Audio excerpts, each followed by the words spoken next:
J'ai prié pour que tu aies la force de lutter. Tous des hypocrites. Ça m'a aidé de savoir que j'étais innocent. C'est bien toi qui l'as tué, non? Inspecteur principal d'Eric, police criminelle. C'est toi qui l'as tué, je le sais. Je ne sais plus ce qui se passe. Les suspects se renvoient la balle, mieux qu'à Roland Garros. De quoi faire tourner la tête aux meilleurs flics d'Europe. L'un de vous deux n'est pas clair. Dimanche à 20h50, l'inspecteur d'Eric nous fait presque une colère sur France 3.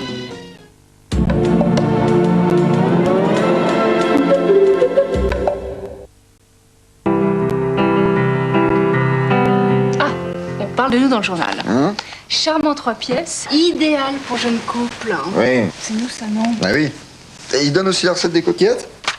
Parce que on risque d'en manger longtemps pour rembourser. Et puis, tu sais de quoi demain sera fait, toi? Mais oui, le prêt à 0% du ministère du Logement et les prêts malins du Crédit Agricole. On les appelle. Allô, les prêts malins du Crédit Agricole? Je vous passe ma femme. Pour acheter malin, n'attendez pas demain. Voilà. Savez-vous pourquoi j'ai toujours une boîte de Tic Tac sur moi? C'est simple, un petit Tic Tac rafraîchit longtemps mon haleine. En plus, un Tic Tac a seulement 2 calories. Alors, avec seulement 2 calories, beaucoup de fraîcheur Tic Tac. C'est simple, non? Tic Tac, beaucoup de fraîcheur et seulement 2 calories. Variateur de lumière, Le Grand, faire de beaux rêves tout simplement. Le Grand, c'est beau la simplicité. Le Grand.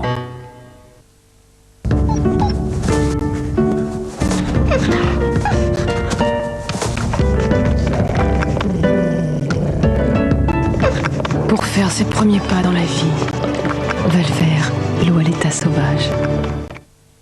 Et si Valda n'existait pas? Heureusement, Valda est toujours là. Valda est un médicament contre les irritations de la gorge. Dans vos stations-service Shell, collectionnez la musique en cassette, CD et les grands films en vidéo. La promotion musique et vidéo, c'est le mariage de l'année. Shell, le plein d'essentiel. Ma maman, elle me dit que elle veut que je me lave les dents 3 fois par jour. Mais je mange à la cantine. C'est pas très facile. Alors, dis-toi toi-même. Chewing-gum Tony Gomme au xylitol et au calcium. Quand vous ne pouvez pas vous brosser les dents, marchez Tony Gomme. Megalove, les 100 plus belles chansons d'amour sur 4 CD. Avec Earth, Wind & Fire, 10cc. Megalove, c'est 4 CD, un prix exceptionnel. Megalove, un amour, une compilation. Les réceptions de l'ambassadeur sont réputées pour le bon goût du maître de maison, un goût raffiné qui charme toujours les invités. Ah, Ferrero Rocher. Magnifique. Excellent. Monsieur, avec Ferrero Rocher, vous nous avez vraiment gâtés. Ferrero Rocher, une expression du bon goût.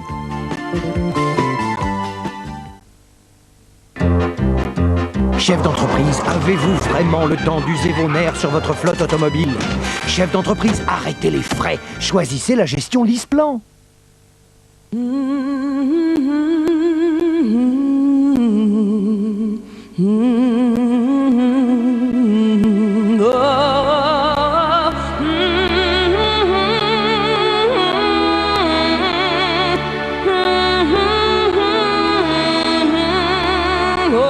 À l'origine, il y a toujours Francine. Et les crêpes à la Chandeleur, c'est gratuit avec Francine. Mieux que des soldes, Igena vous offre 50% sur des milliers de meubles de cuisine neufs, garantis 5 ans. Exemple, cette cuisine, 7500 francs. Igena, le génie de la cuisine.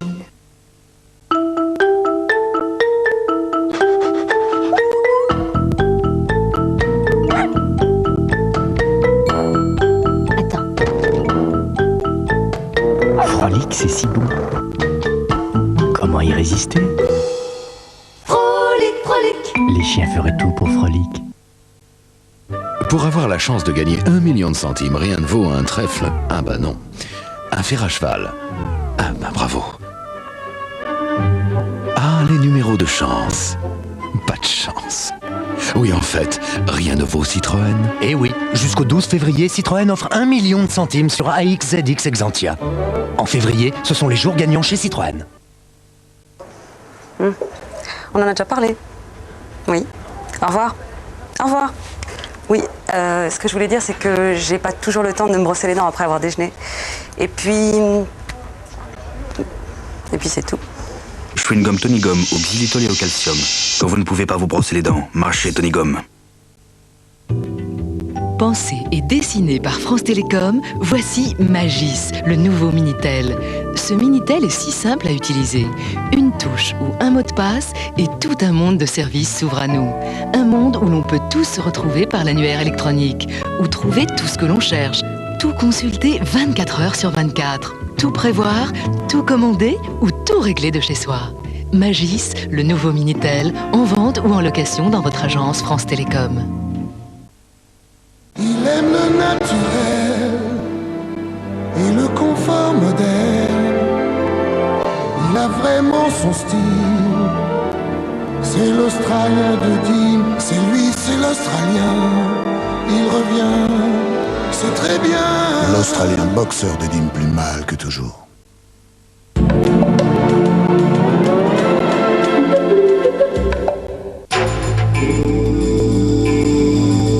Demain soir sur France 3. À quoi ressemblait cette voiture? Une voiture. Elle était quelle couleur? Rouge? Il va enfin pouvoir parler. C'est qui? Serait-ce l'homme qu'il attendait pour évoquer son père disparu? Je te dis qu'il y a quelque chose de pas net dans tout ça. Confiance naïve. Dites-moi, on s'est pas déjà rencontrés? Confiance d'enfant. Voilà, j'essaye de lui dire des choses, mais j'y arrive pas. Qu'est-ce que c'est? Un geste spontané qu'il va peut-être regretter. Oh mon Dieu. Demain, 20h50, le garçon sur la colline. Son secret n'appartient qu'à lui, sur France 3. 4. Mandrin, le père et ses 3 fils. Leur territoire, la côte landaise. Leur gibier, le bar. Ils sont les seuls à pratiquer cette pêche spectaculaire où l'erreur ne pardonne pas. Ils sont du Cap Ferret, ils ont choisi de défier les vagues. Voici La Tribu des Brisants, un reportage de Dominique Pipa, Bernard Rubinstein et Robert Poli.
Enfant de la vague, Éric Lucine est le benjamin d'une famille de pêcheurs. Il est né ici, sur la pointe du Cap Ferret, tout au bout, face à l'océan. Sur cette langue de sable qui sépare le calme du bassin d'Arcachon de la violence des vagues de l'Atlantique. À marée basse, sur ces hauts fonds dominés par la dune du Pilat, naissent des déferlantes qui, par mauvais temps, rendent les passes infranchissables.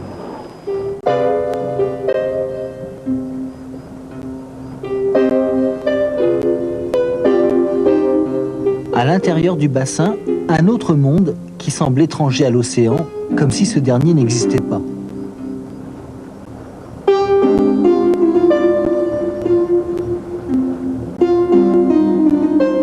Le bassin d'Arcachon est une grande ville de province. De Gujan-Mestras au Cap Ferret, d'Andernos au port de la Vigne, tout le monde se connaît. À mon idée, c'est les chasseurs de poissons. Vous les avez tout le temps à regarder.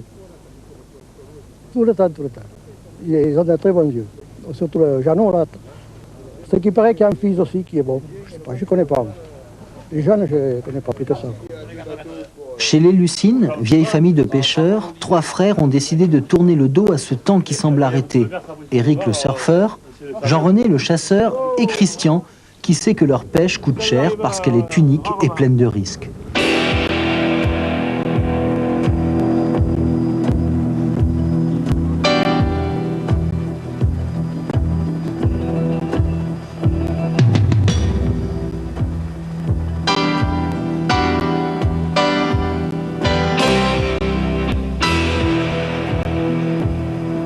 Leur bateau ne ressemble à aucun autre. On est bien loin de la pinasse traditionnelle. Grâce à la puissance de leur moteur, ils sillonnent les vagues pour traquer les bancs de poissons.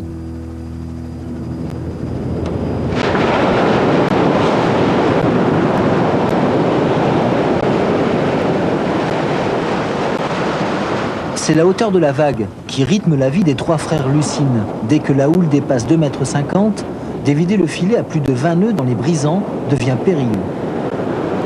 On ne peut pas trop s'approcher dans les brisants, c'est un peu fort là pour y aller. C'est pas dangereux, non? Ah si, justement c'est dangereux là. Et si on rentre vraiment dans les grosses, oui. À la côte, mais on va essayer de donner un coup de filet sur un endroit qui est à l'abri un peu là. On le voit pas bien là. Quel est le risque là? Ah, de chavirer. Quand on va trop dans les gros paquets, on risque de chavirer. Hein. Ça t'est déjà arrivé? Non, non. Je touche du bois, mais faut faire très attention. Ou prendre la vague de face ou de cul à la mer, on fait jamais de côté comme ça. Et surtout essayer de ne pas se mettre les filets dans les lisses. Alors là, si on a plus de... Si on se prend les filets dans les lisses, c'est foutu quoi. Ah, ça va bouiller un peu là. Sinon...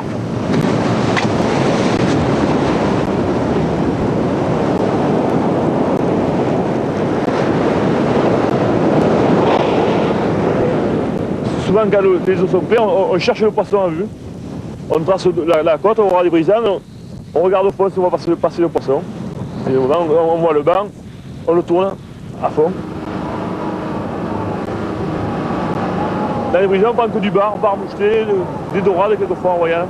Principalement, c'est du bar. Que du bar, on pêche. Il vient s'oxygéner, chasser, il vient manger les anchois.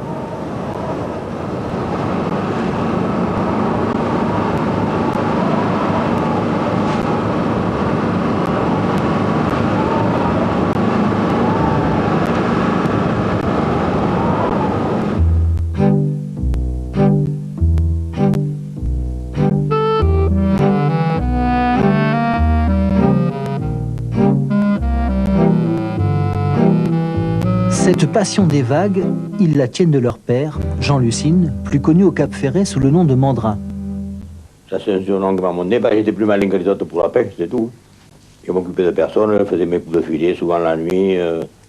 Je partais très bonne heure, très tôt, tout le temps le premier, tout le temps le premier. Vos enfants sont des bons pêcheurs? C'est bon, ils avaient un problème, ils sont pas assez tenaces. Parce que moi, quand je partais, je revenais que le soir. Hein. Je ne revenais pas à 2 h l'après-midi, midi ou 1 h. Hein. Mon équipage, on partait. Tant qu'il n'y avait pas de poisson à bord, je ne m'en revenais pas. Même mon âge à 72 ans, je découvre des choses encore, j'ai tout le temps envie. J'ai jamais dormi à bord de la pinasse, jamais à bord du bateau, jamais dormi. Depuis que je sortais en mer, jusqu'à quand je rentrais, j'étais tout le temps en train de veiller le poisson. Et je vais vous dire une chose aussi là, il faudrait qu'il passe en France pour l'avenir de la pêche. Fermer la pêche au mois de janvier, quand on mène du frais du poisson. Et si on ne fait pas ça à plus moyen terme, il y aura plus de poissons à vin. Le poisson sera très très rare. Hein.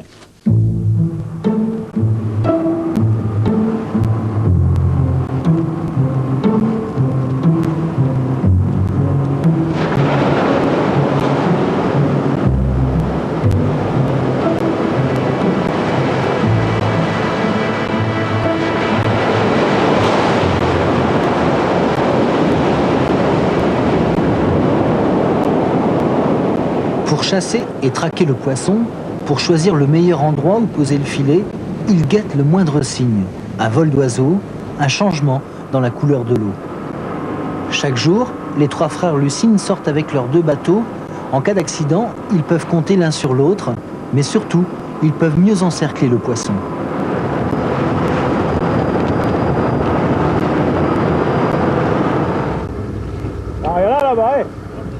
À 72 ans, Mandrin ne manque pas une occasion de partir en pêche avec ses fils. Aujourd'hui, il est avec Éric et Jean-René sur le Puma. Sur l'autre bateau, le Paulus, le 3e frère, Christian, surveille la marée. Il y a trop de courant encore. Il faut que le filet rentre en dedans. Et on va pêcher dans combien de mètres d'eau là? Ah, 2 mètres. 2 mètres. 2 mètres 50, 2 mètres. C'est ce qu'il y a. Avant, il y avait plus de poissons, c'est sûr, on prenait moins de risques. On sortait que quand il y avait 1 mètre. Voilà, 2 bateaux, il y a moins de risques quand même. 2 bateaux, c'est bon. Préparez-vous, on s'attache là. C'est bon là. C'est bon. C'est bon.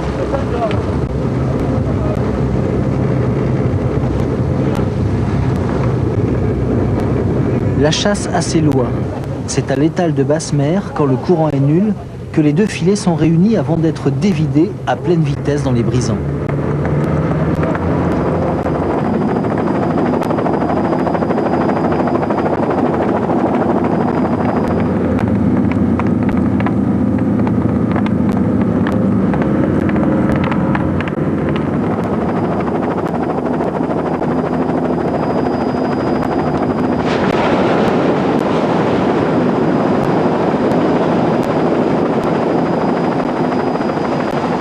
Quand il fait du surf, Éric cherche la plus grosse vague. Mais quand il pêche, c'est tout le contraire. À moins de 50 mètres de la plage, il attend l'accalmie pour relever le filet.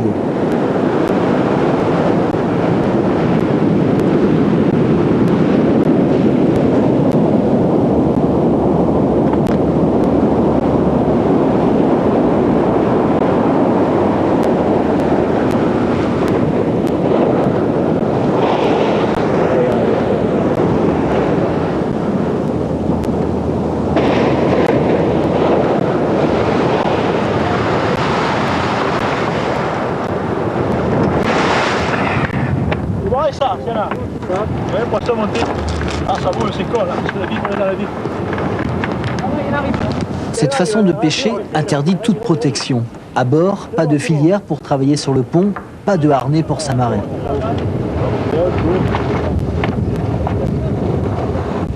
Équipier des frères Lucine, François pratique cette pêche depuis plusieurs années. Il en connaît tous les risques et se méfie de la vague imprévisible qui peut surgir à tout instant.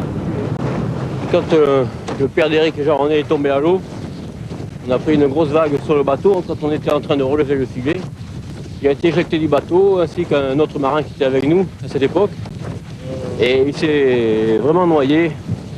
On a été obligé d'appeler l'hélicoptère pour venir le récupérer. Il a passé 15 jours à l'hôpital, oui.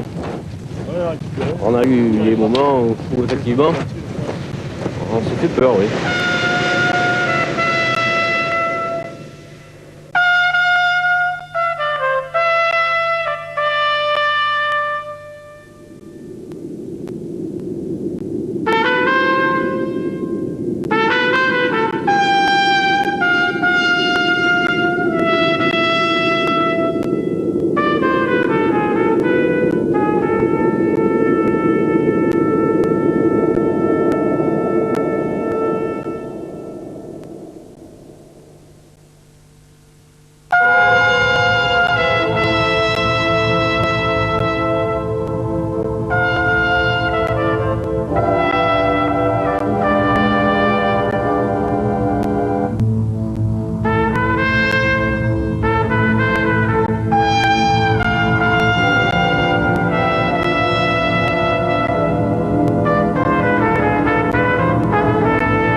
Pêcheurs de rouget du bassin, chasseur de bar dans les Brisants, tout le monde se retrouve à la criée du port d'Arcachon. Sur la côte atlantique, moi je connais pratiquement que depuis des années qu'ils font ça, de père en fils. Moi, à mon avis, bon, c'est un métier, il n'y a que qui peuvent le faire parce qu'ils connaissent très bien la mer. En particulier le jeune, le blond, là, Eric, bon, il est toujours dans les vagues avec son surf, il connaît parfaitement la mer. Quand il vous dit une vague, elle va casser là ou casser là, il ne se trompe jamais. C'est vraiment des types sensationnels. Ils prennent tellement de risques pour gagner leur vie que, bon, on dit qu'ils sont barjots. Mais non, je crois que non, ils ne sont pas plus barjots comme un pilote automobile ou quelqu'un d'autre qui fait un métier à risque. C'est un métier à risque. Bon, ils ont un peu plus de risques que les autres. Je vous dis, comme ils pêchent dans les coups de mer, dans les brisants, ils ont un peu plus de risques. Mais non, moi je crois pas qu'ils soient barjots. Là. Du gars, tu l'as, hein? Didi, tombe pas l'eau! Ah bon? Oui, ça va, je vois. Alors Didi, on pète la tonne!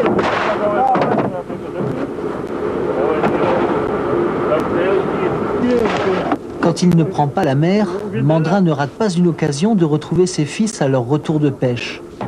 C'est lui qui leur a appris à observer le vol des oiseaux, à sentir la houle et à repérer les coins à poissons. Tu fais marquer avec ça, marqué avec ça. Deux mondes habituellement s'ignorent. L'un est au large, les pêcheurs, et l'autre en bord de mer, les surfeurs. Ils se retrouvent ici sur les grandes plages de la côte pour partager une seule et même passion, la vague. Vu qu'il est né sur la presqu'île au Cap Ferret, je pense qu'il a été en contact en permanence avec l'océan, tout le temps en contact avec les vagues, et puis leur manière on va dire, de pêcher, c'est dans les brisants, ils sont en permanence en contact avec la mer, donc je pense que c'est tout à fait normal qu'ils soient venus au surf. Ça nous arrive qu'en fait, on fait une session de surf et il est là, juste à côté de nous, et il nous dit bonjour, enfin, on dirait qu'en fait, il surfe la vague, quoi. C'est exactement pareil. Bon, le problème, c'est que c'est un bateau et que c'est beaucoup plus dangereux. Les grands voyageurs laissent dans le cœur des ardoises.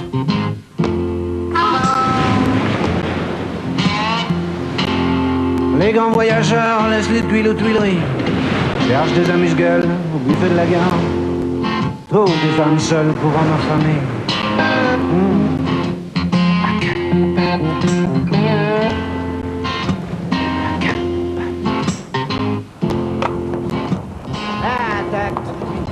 Chipi.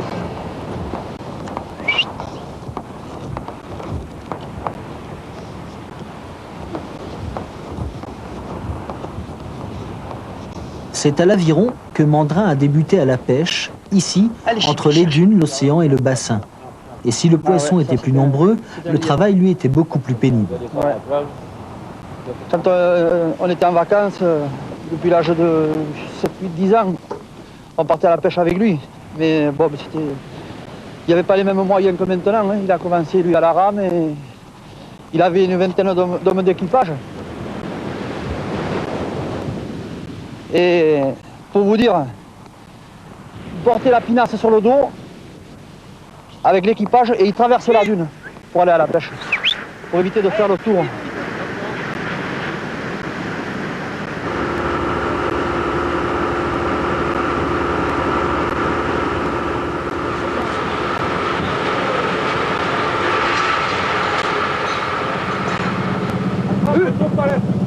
Une fois par semaine, les Lucines quittent leur territoire pour vendre leur pêche à la criée d'Arcachon. Ils sont les seuls à proposer du bar moucheté. C'est un plutôt vert. Personne n'en pêche parce qu'il est tout le temps à la côte, dans les brisants. Mal connu. C'est pas connu comme le bar, mais c'est très très bon. Ah oui, c'est pas connu comme le bar. Beaucoup de piguets. Changer de pêche, abandonner les brisants vers le calme du bassin pour la sole ou le rouget, quelquefois ils y pensent. Des trois frères, Christian est celui qui l'évoque le plus souvent. Au petit matin, lorsqu'il faut préparer les bacs, l'humeur est grinçante devant le cours du poisson. Un jour vous avez des gros, ils veulent des petits, un jour vous avez des petits, ils veulent des gros, ça va jamais, il y a toujours quelque chose. On va les vendre, mais c'est le prix, c'est pour les vendre, on les vend, mais le prix, c'est pas... Vous voyez, le moucheté, 30 francs peut-être. 30 francs, ça c'est bon.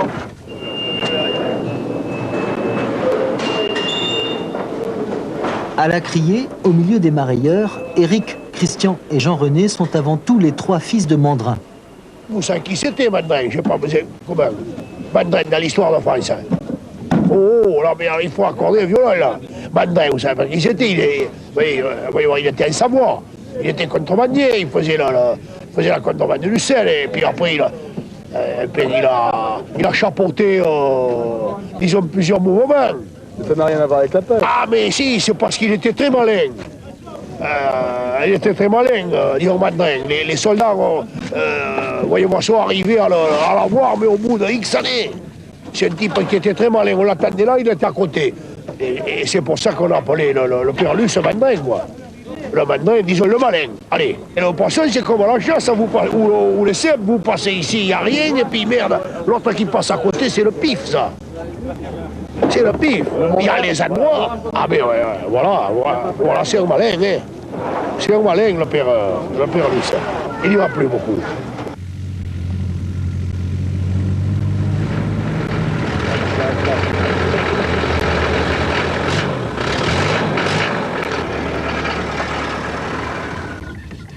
Hey Jim, viens vite. On met des ça, on va aller voir en bas, ce que ça donne. Ah! C'est un peu moins qu'hier. Ouais, du vent sud-ouest, pas très bon. Bon, mais là, il y a un petit peu de houle pour pouvoir pêcher à la côte ici, là. C'est un peu trop fort pour entrer dans les brisants à terre. Hein. Dans certains pays, on parlerait de caste, ailleurs d'un clan, et du patriarche ou du parrain. Ici, au Cap-Ferret, c'est tout simplement les lucines que certains prennent quelquefois pour des têtes brûlées. Mandrin, depuis combien de temps vous venez là? 30 ans, 70 ans, 30 ans, 35 ans. Il était pas né, il était déjà là d'une. À 5 ans, il commence à 5 ans. Vous n'avez pas parlé Mais vous aviez des bateaux à moteur ou quoi? À la rame. À la rame, tout à la rame. Ah, ça, il faut dire. Et sur la côte à vélo. Là. Hier, c'était à vélo. Aujourd'hui, quand le temps est mauvais pour la pêche en mer, c'est en voiture qu'ils cherchent en bord de plage un autre poisson, le mule. Ils appellent cela la pêche de rechange. Là, c'est cuit là pour aujourd'hui. Il y a la houle de fond, ça fait beaucoup de chutes de courant, il n'y a pas moyen de pêcher là.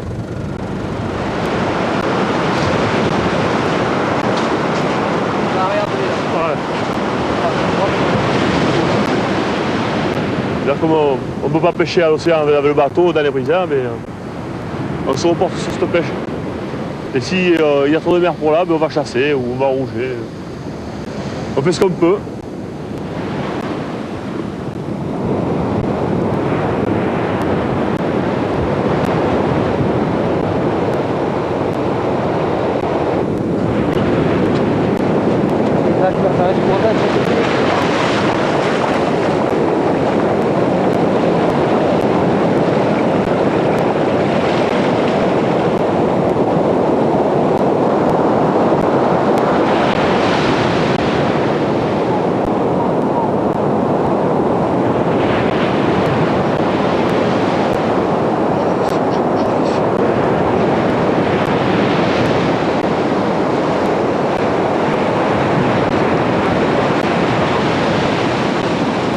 Faut monter vite avec la chute.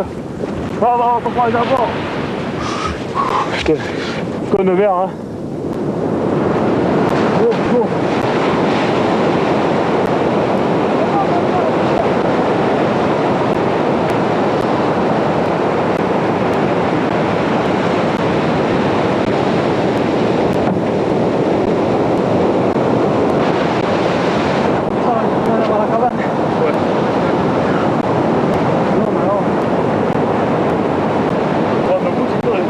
Ce jour-là, sur la plage, la mer est aussi la plus forte. Faute de barre, on mange des grives. On est philosophe chez les Lucines. Vous n'avez pas un peu l'impression aussi d'être jalousé un peu dans le pays, non? Si on est jalousé, oui, ça. Bon, c'est pas grave. C'est pas grave. Moi, personnellement, ça me dérange pas. Ils pensent ce qu'ils veulent, les gens. Ils voient, il y a beaucoup de pêche. Ils ne voyaient pas les poires où on sort, ils n'ont pas rien. Ça, ils ne voyaient pas. Ah, quand on arrive avec une tonne, oh là là, les lucines, ça y est, ah là là, les millions, ils ne voient pas les frais qu'on a et les fois où on sort quand il n'y a pas un poisson. Ça, ils ne le voient pas, ça. Et ça, tout le temps était comme ça. Hein.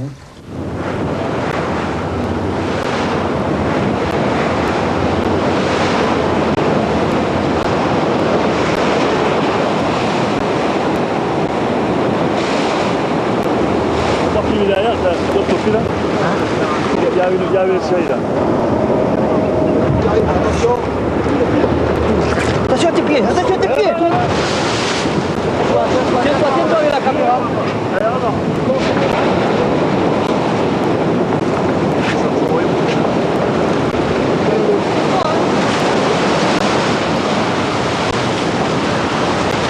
C'est bon, c'est bon. C'est bon, hein? C'est bon, pas de problème. Venez-vous là.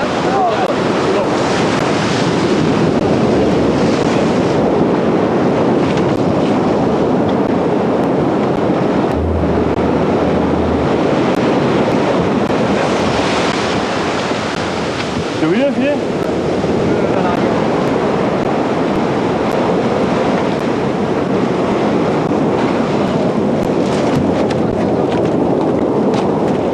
Au tout début de la remontée du filet, la prise d'un bar de 7 kg est un bon signe.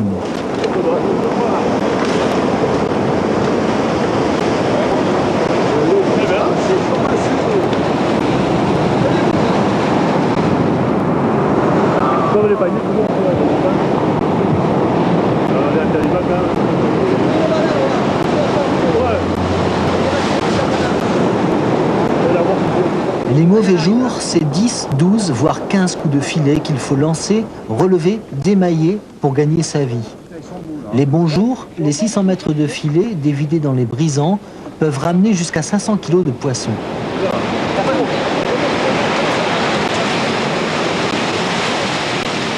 Chez les lucines, on n'est pas du genre à se lamenter. On prend la vague comme elle vient. Elle est à la fois leur contrainte et leur liberté. Pas trop mal, 150 kilos. On n'a pas encore fini de lever, mais dans l'ensemble, il ne faut pas se plaindre. Il y avait un petit banc de barre dessus là, dans les brisants. Fais attention à la mer parce que bon, on ne peut pas poser là où on veut. Fais attention que le filet ça n'arrive pas à terre, et puis surtout pas se le mettre dans l'hélice. Aujourd'hui là, parce que c'est pas bon. In the twilight glow I see you, blue eyes crying in the rain. When we kissed goodbye and parted, I knew we'd never meet again. Love is like a dying ember, and only memories remain. Voilà, une jolie pêche dans un joli pays. Et si vous avez aimé ce pays, je voudrais vous signaler un livre que m'a recommandé d'ailleurs Jean Loiseau, sur des photographies de Alain d'Anvers. Ça s'appelle Foot Bassin, aux éditions Mola. Lise, on va s'en aller très très loin ailleurs, mais oui, quand même avec une petite ressemblance, me semble-t-il. Oui, vous avez constaté qu'il y a toujours, dans les brisants, il y a toujours du poisson, il y a toujours du monde aussi pour aller défier les rouleaux et poser un filet. Alors là, nous étions dans l'Atlantique, au Cap Ferret, avec Mandrin et ses fils, à l'affût du bar.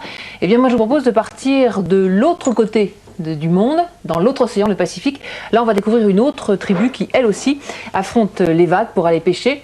Mais au Pérou, les moyens de locomotion sont bien différents. Et pour sortir, les pêcheurs enfourchent leurs petits chevaux de roseau. Regardez.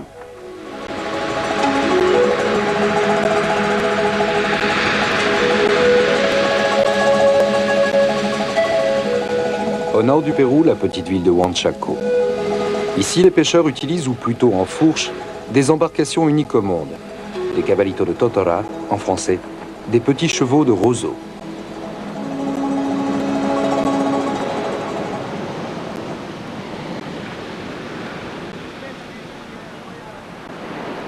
Sur la plage, depuis des siècles, des hommes répètent les gestes de leurs ancêtres précolombiens. Ils sont une centaine à se servir de ces radeaux fragiles. Raphaël, dit le plongeur, est l'un d'entre eux. Comme l'avait fait son père pour lui, le plongeur a appris à ses fils à bien se tenir sur le cabalito pour affronter des vagues. Quand je vois partir l'un de mes fils, je ressens beaucoup de tendresse. On peut dire que je suis heureux. Il me rappelle ce que j'étais et je suis fier quand il ramène du poisson. Vous avez vu l'aisance qu'il a sur l'eau? Souvent mes enfants me remercient de leur avoir appris.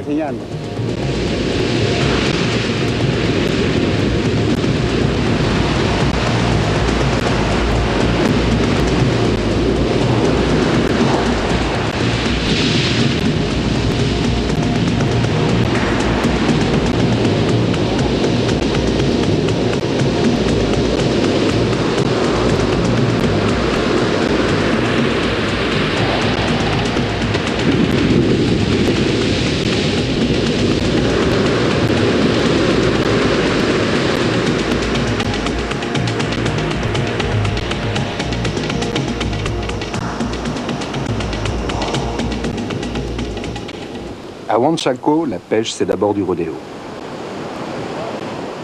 Une fois le petit cheval maîtrisé, il faut tendre et ramasser les filets.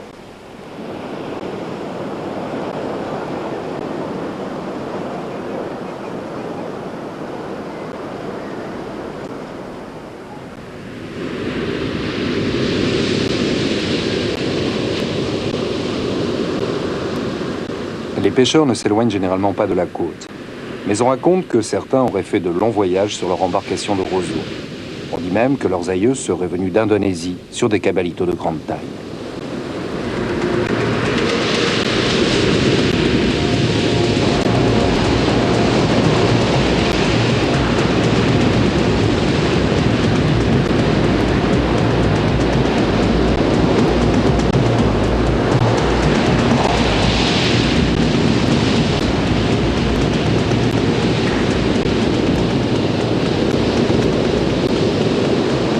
Comme le plongeur et son fils, ils seraient de plus en plus nombreux à surfer les vagues. Aujourd'hui, il y a plus de cabalitos qu'auparavant. J'ai beaucoup de camarades qui se sont mis à la pêche. La pêche vient parfois en complément d'une autre activité. Elle est nécessaire à tous pour nourrir la famille. Le poisson sera vendu localement ou consommé à la maison.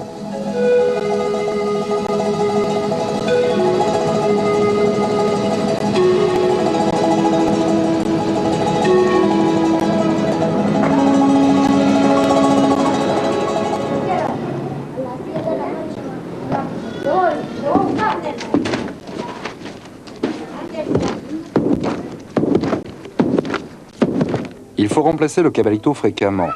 À 2 ou 3, en 2 heures, le tour est joué. Les techniques employées sont celles des ancêtres Chimú et Mochica, qui habitaient là bien avant que les Incas n'arrivent.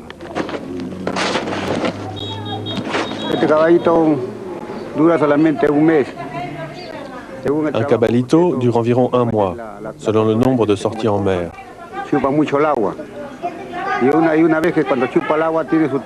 La totora, c'est comme l'éponge, ça absorbe l'eau,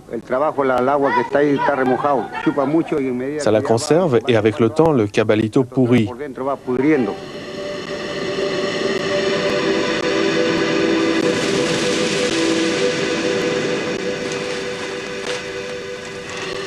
Pas de cabalito sans roseau, sans totora. Chaque famille de pêcheurs possède ses petits lopins de terre, ses totorales, où elle cultive la plante. Hélas, déjà menacés par la pollution, ces terrains attisent de plus en plus de convoitises. Les autorités, le conseil ou la communauté vendent parfois ces terrains à des gens qui veulent bâtir des maisons. Pour pouvoir construire, ils voudraient détruire les totorales. Si les totorales venaient à disparaître, on n'aurait plus rien pour construire nos cabalitos. Ce serait d'une grande tristesse, on n'aurait plus de quoi partir à la pêche. Et ce serait la fin des petits chevaux de roseau.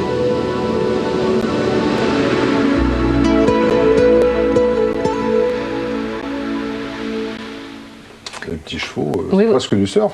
Oui, vous avez remarqué, c'est un drôle de mélange entre des planches de surf, dans la façon de se mouvoir dans la vague, et puis il y a un petit côté vénitien aussi dans la forme du bateau, mais c'est surtout pour être très maniable. Ça paraît très facile, mais ça ne doit pas être si simple que ça. C'est très difficile. Sophie, on part sur tout à fait autre chose. Nous restons en France, mais toujours avec des pêcheurs. Oui. Et vous savez justement que la grande peur des pêcheurs, c'est de crocher dans une épave et d'abîmer le chalut. Le chalut. Oui.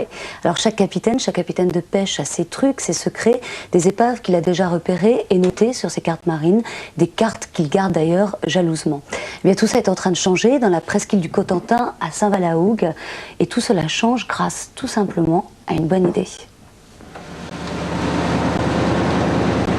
Ça commence comme une bonne vieille histoire de pêcheurs au large de la presqu'île du Cotentin. On a de la pluie, des vagues, des poissons et des marins en ciré qui font de l'équilibre sur un chalutier dans le mauvais temps. Image connue, surtout dans cette émission. Mais c'est à la passerelle que les choses changent. Car en plus de ces traditionnels instruments de navigation, le capitaine dispose d'un nouvel outil, un ordinateur, qui simplifie drôlement la vie de tout le monde. On n'avait que des cartes tout seul. Vous voyez des cartes dans le genre là, des cartes qu'on fait nous-mêmes, quoi. Hein. C'est des cartes qu'on fait nous-mêmes, là, celle-là aussi. Là. Et puis on inscrivait tout. Là. On inscrivait, on marchait carrément au numéro. Et puis pour la vitesse, c'était pareil, on comptait les chiffres, nombre de chiffres à la minute. Que maintenant, bon, avec ça, il n'y a plus besoin, parce qu'il y a la vitesse, il y a tout ce qu'il faut. Quoi. Sur cet ordinateur, en plus des cartes marines et du positionnement en temps réel et au mètre près du bateau, le patron pêcheur utilise un logiciel sur lequel sont répertoriées toutes les épaves de la zone. Intérêt pour les professionnels, éviter ces épaves ou bien s'en rapprocher, car c'est souvent là qu'est le poisson. Avec ça, bon, on part pas les yeux fermés. Hein. On sait où on va, on sait où il y a des épaves grâce à cet appareil-là. Parce que sinon, on fait beaucoup de crosses dans la région, il y a beaucoup d'épaves. Ah ouais, là, c'est infernal là. Hein. Là, c'est la baie de Seine et Saint-Val-la-Hougue, un petit village pas loin de Cherbourg.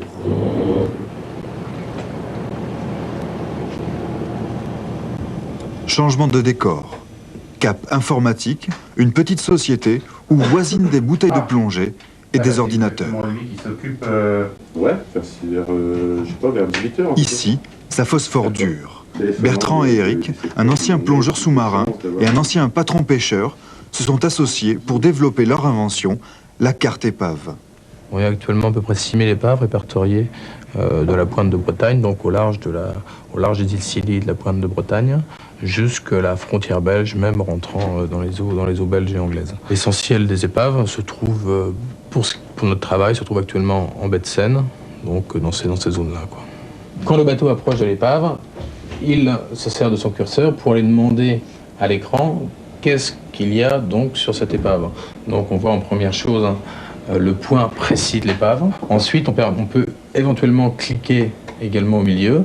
Et là, on arrive à avoir des informations plus concrètes sur l'épave, à savoir le nom, le type de l'épave, l'orientation de l'épave, ce qui est très important pour les pêcheurs. Et puis éventuellement les débris, la profondeur, etc., de tout ce qu'il y a autour. Alors là, on voit très nettement qu'il y a une souille autour de l'épave. On voit que l'épave est cassée sur l'arrière. Et l'indication qui est très importante, c'est encore une fois l'orientation. Elle est donc orientée est-ouest, nord-sud. Et d'après les indications des plongeurs, on peut voir qu'il n'y a pas grand-chose autour de l'épave qui puisse gêner une approche éventuelle d'un chalut ou d'une drague. Positionnées au mètre près, les épaves sont très précisément répertoriées et même dessinées, car Bertrand a plongé sur la plupart d'entre elles. En recoupant ces informations avec celles des pêcheurs, pour celles qu'il ne connaissait pas, il établit ainsi les caractéristiques de chacune de ces épaves. Pas un gadget informatique de plus quand on connaît les pièges de la baie de Seine.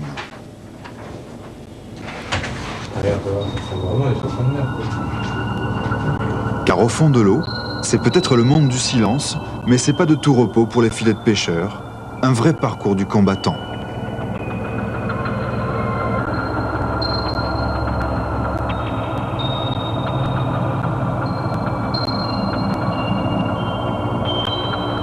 En baie de Seine, on a plusieurs sortes d'épaves. On peut avoir des épaves de la Seconde Guerre mondiale, des épaves de la Première Guerre mondiale, des sous-marins, des containers, des fûts, des tas de choses comme ça, qui sont plus ou moins en bon état suivant l'époque où elles ont coulé, suivant l'endroit où elles se trouvent en fait.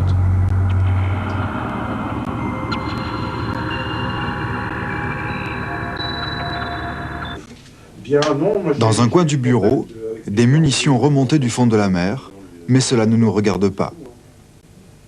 Forte de ses connaissances en Manche et en Bretagne Nord, la société s'intéresse maintenant à l'Atlantique et aux côtes anglaises. Ce sont les pêcheurs eux-mêmes qui, mis en confiance, envoient leurs propres relevés. La Marine nationale s'intéresse même depuis peu à leur travail. On parle de confiance, mais il faut quand même que les pêcheurs aient sacrément confiance, parce que pour eux, le livre de bord, c'est un capital. C'était un vrai trésor. Mais il faut dire que Bertrand, l'un des deux inventeurs de la carte épave, était plongeur sous-marin et auparavant plongé pour aider les pêcheurs à décrocher les chaluts. Donc la confiance, il a obtenu comme ça, bien sûr. Petit à petit. Loïc, vous êtes allé chez vous, en Bretagne, si j'ose dire. Oui, mais vous allez voir que décidément, on l'a vu, hein, le monde sous-marin, le monde maritime d'ailleurs, est plein de pièges finalement. Alors là, nous allons rencontrer un mystérieux alien qui ravage les vaisseaux de l'intérieur. Alien, vous avez dit? Une sorte d'alien, vous voyez? C'est pas de la science-fiction, pourtant, songez qu'en 1730, en Hollande, l'animal avait rongé les digues. Vous imaginez la catastrophe pour la Hollande. 1946, un pont de la SNCF en bois, par terre, même cause, même effet. Et là, l'animal maléfique s'est attaqué à Port-Rue, en Bretagne. Alors, quelle tête a cet alien exactement? Regardez dans le bocal, il y est. Ambiance humide et plutôt frisquette à Port-Rue. On est loin de l'agitation touristique des soirs d'été, c'est la morte saison.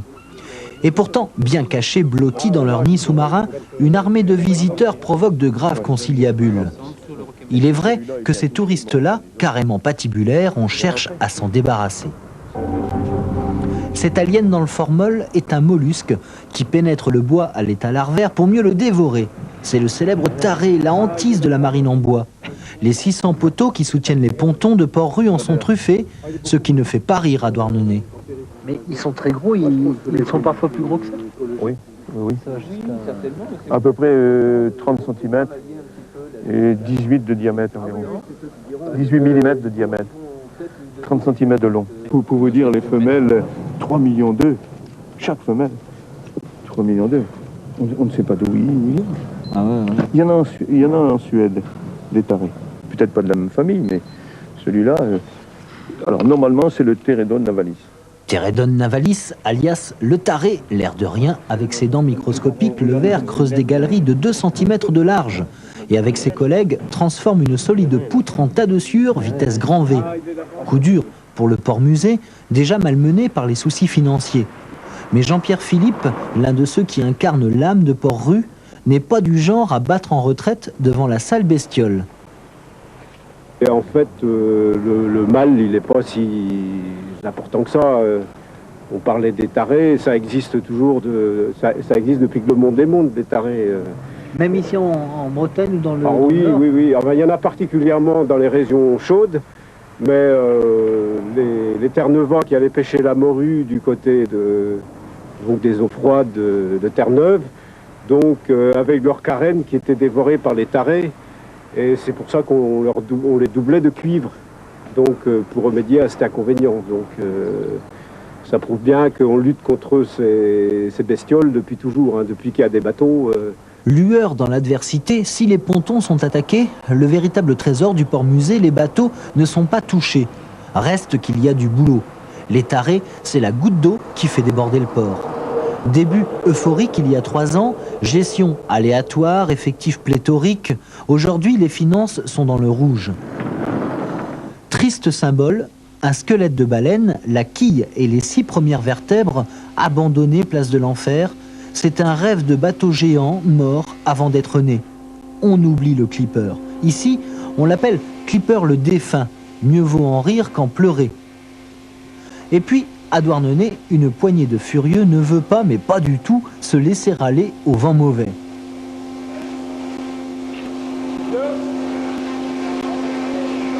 Gérer, entretenir ce port-musée, c'est plus qu'un métier, c'est une passion, quoi. Personne n'est indifférent à Port-Rue, on est tout pour, on est tout contre. Bon, d'un côté, c'est plutôt rassurant. Moi, j'estime que l'indifférence, quoi. Mais je crois qu'il y a quand même une bonne poignée de gens, enfin en particulier les visiteurs ici, qui sont au nombre, je crois, de 180 000 par an, ce qui n'est quand même pas rien. Les gens n'ont pas envie de voir sombrer le port-musée, nous non plus. Bref, place à la bagarre contre les soucis financiers et maintenant les tarés, mais les Bretons sont têtus, cela peut aussi être une qualité.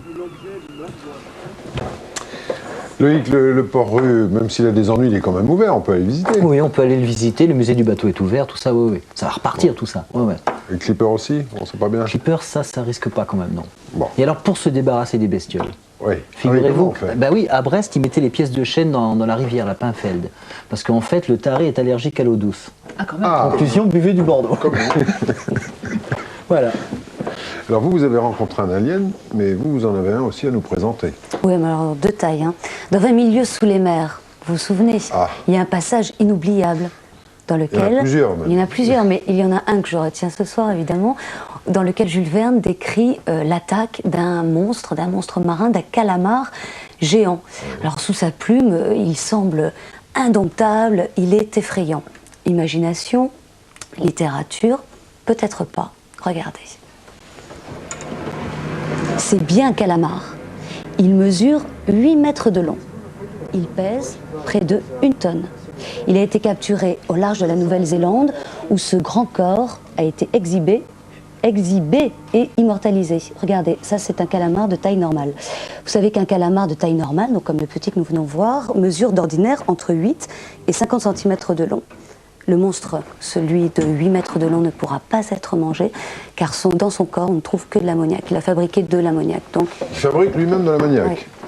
C'est les ravages du dopage chez les sportifs, vous avez vu? Alors on dit calamar ou calmar? On peut dire les deux. C'est vrai. Calamar et calmar. C'est vrai. On peut dire aussi, ça s'appelle aussi parfois l'encorné. C'est la même chose. Ça dépend des régions. J'irai pas plus loin, on a regardé dans le dictionnaire, mais ça va. C'est au moins les 3 termes les plus importants. Moi, à la place des skippers qui vont disputer l'America's Cup au large de Nouvelle-Zélande, je commence à me poser des questions. Ouais, parce que quand ça va se prendre dans la quille, on fera quand même, il ne doit pas y en avoir tant que ça. Il paraît qu'il y en a en Méditerranée. C'est vrai. Alors si on allait un peu sous l'eau, Yves? Ah ben, on va aller faire un petit tour sous l'eau, rencontrer quelqu'un, mais qui un jour ou l'autre finira, à mon avis, par rencontrer une bestiole comme celle que vous venez de nous présenter. Je pense que vous allez comprendre pourquoi dans quelques secondes. C'est une jeune femme, elle s'appelle Stéphanie, elle a 29 ans, elle est passionnée de mer et de plongée. Dernière indication, pour faire sa connaissance, pour rencontrer cette descendante du capitaine Nemo, il faut aller aux Bahamas. La vie aux Bahamas, c'est une vie qui est basée sur les activités maritimes. Donc si on est passionné par la pêche, par la plongée, par les bateaux, c'est un endroit idéal. C'est en fait, pour moi, les Bahamas, c'est une grande plage. La mer, c'est un super terrain d'aventure. Bien dormi. Cela fait presque 10 ans que Stéphanie explore son terrain d'aventure préféré. Un parcours déjà bien rempli, après un séjour dans une ferme marine, puis sa classification en tant que scaphandrier professionnel, elle exerce désormais ici, aux Bahamas. Dans le petit monde de la plongée, Stéphanie occupe une place à part. Sa spécialité, c'est d'amener les autres sous l'eau avec un maximum de confort et de sécurité, et cela sans même qu'ils se mouillent les orteils. Steph, can you go on the submarine today?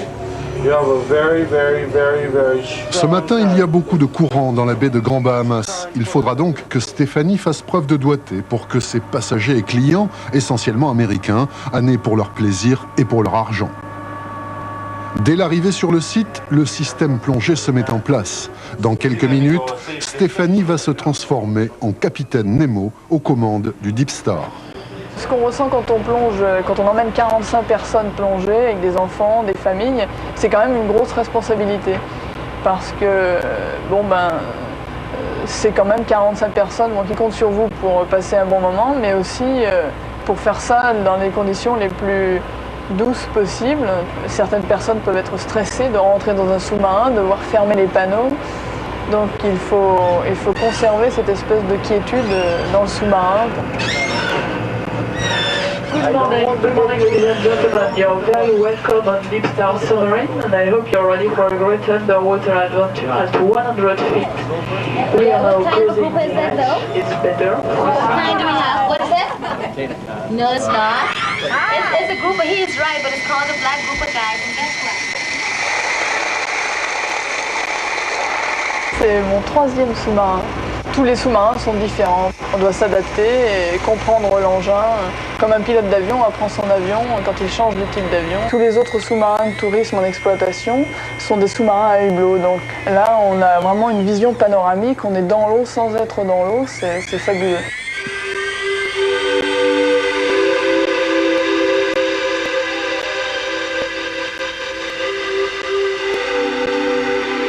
Dans sa bulle de plexiglas, Stéphanie joue sur les commandes. 6 moteurs électriques lui permettent de diriger le sous-marin tout en douceur.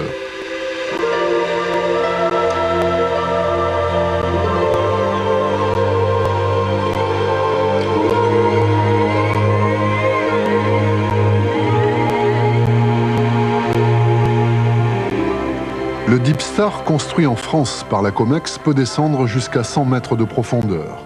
Tout est prévu, y compris le pire, puisqu'il peut effectuer un séjour forcé de 72 heures au fond de l'eau. Mais jusqu'à présent, l'aventure n'est jamais allée aussi loin.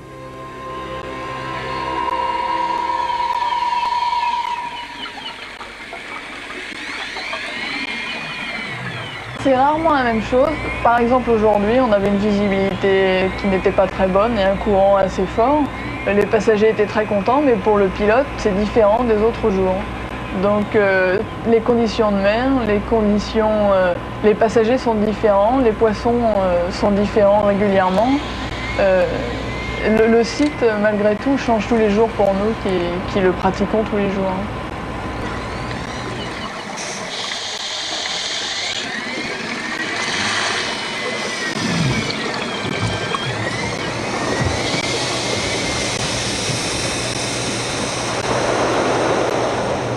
Chaque plongée dure 1 heure au plus fort de la saison, on en compte 12 par jour.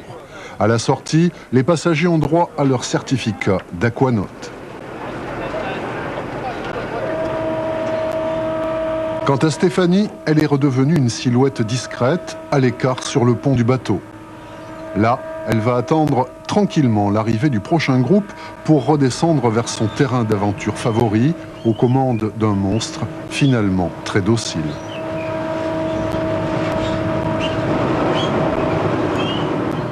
C'est sympa, mais ça coûte cher. Bah, finalement, pas tant que ça, a priori, puisque pour la modique somme de 150 francs, on a une balade sous l'eau qui dure à peu près 1 heure. Sans rien y connaître en plongée, c'est ça? Ouais, ça, c'est tout l'avantage de ce système, c'est que sans être prêt à faire de la plongée, sans prendre de risques physiques ou supposer un entraînement particulier, on peut descendre au fond de l'eau, voir des poissons, voir la faune, la flore naturelle dans ce coin. À condition que le sous-marin soit installé dans une zone où il y a quelque chose à voir. Voilà, c'est ce qui explique la venue du Deep Star aux Bahamas. Bon, ben c'est bien, peut-être qu'on ira un jour, on ira se promener.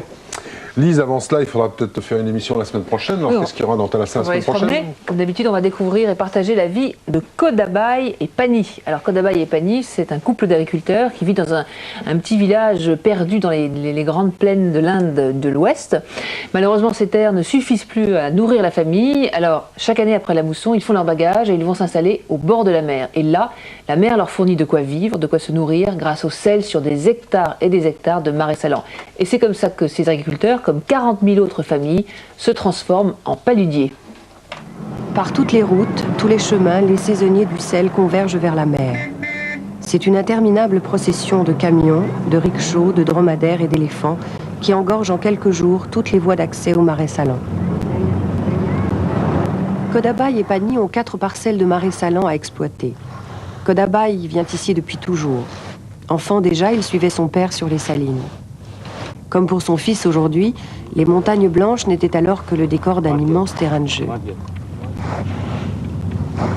Kodabaï et sa femme sont payés à la tonne. Par semaine, ils gagnent à peu près 80 francs. On racle le sol. Quand on passe le râteau, le sel, ça le fait remonter. Vous voyez là-bas, ça semble vide, mais si je passe le râteau 3 ou 4 fois, je vais remonter presque 50 kilos.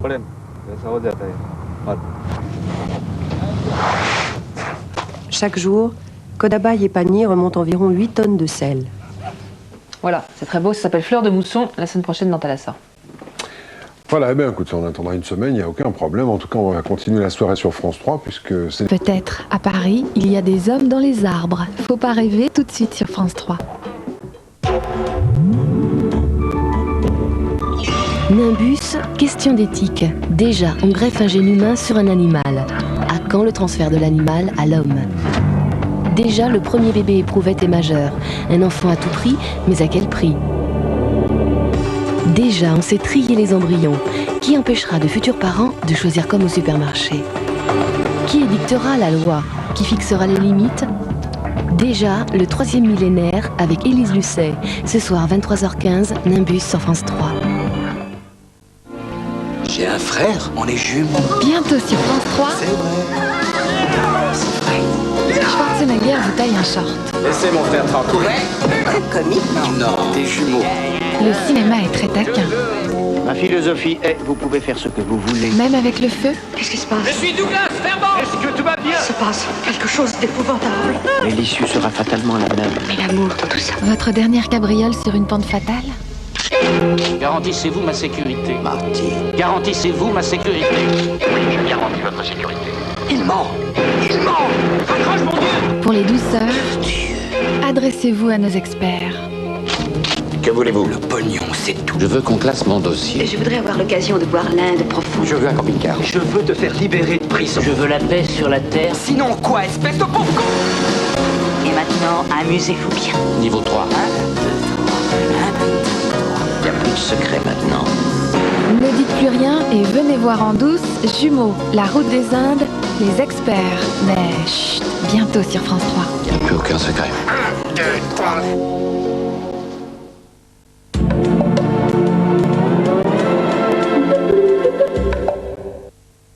Je t'ai jamais dit qu'il était pas bon les Matal Repose. Je t'ai dit qu'il était pas onéreux. On a tous une bonne raison d'aimer Repose. Et pas onéreux. Pensé et dessiné par France Télécom, voici Magis, le nouveau Minitel. Ce Minitel est si simple à utiliser. Une touche ou un mot de passe et tout un monde de services s'ouvre à nous. Un monde où l'on peut tous se retrouver par l'annuaire électronique, où trouver tout ce que l'on cherche. Tout consulter 24 heures sur 24. Tout prévoir, tout commander ou tout régler de chez soi. Magis, le nouveau Minitel, en vente ou en location dans votre agence France Télécom. Saveur du soir présente du suspense avec l'infusion des îles au parfum de vanille et de citron, de la passion avec l'infusion des fruitiers aux feuilles de cassis et de fraisier, de l'exotisme avec l'infusion du Grand Sud à l'amande verte et à la réglisse. Saveur du soir, bientôt dans toutes les tasses. Peugeot 406. Système d'absorption des chocs latéraux. Airbag. Système anti-sous-marinage des sièges. Nous avons tout fait pour que la 406 ne vous procure que du plaisir. Un peu trop peut-être. Ça fait quand même la 4e depuis hier. Peugeot 406. Vous ne choisirez plus entre le plaisir et la sécurité. Magie. Et vous, qu'est-ce que vous préparez pour le dîner? Ah, ce soir c'est dîner entre amis. Je leur prépare ma soupe vietnamienne, version magie. Soja, poulet, coriandre et toutes les épices qu'il faut. Je sors la porcelaine et je sers quand c'est bien chaud. Dis donc, je peux pas être du voyage? Magie, et vos idées ont du génie. Énergie présente The Best of Alpha Blondie.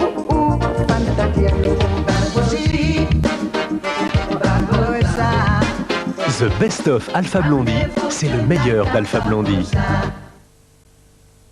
Vous pensez que toutes les essences se valent, mais êtes-vous déjà allé dans un moteur?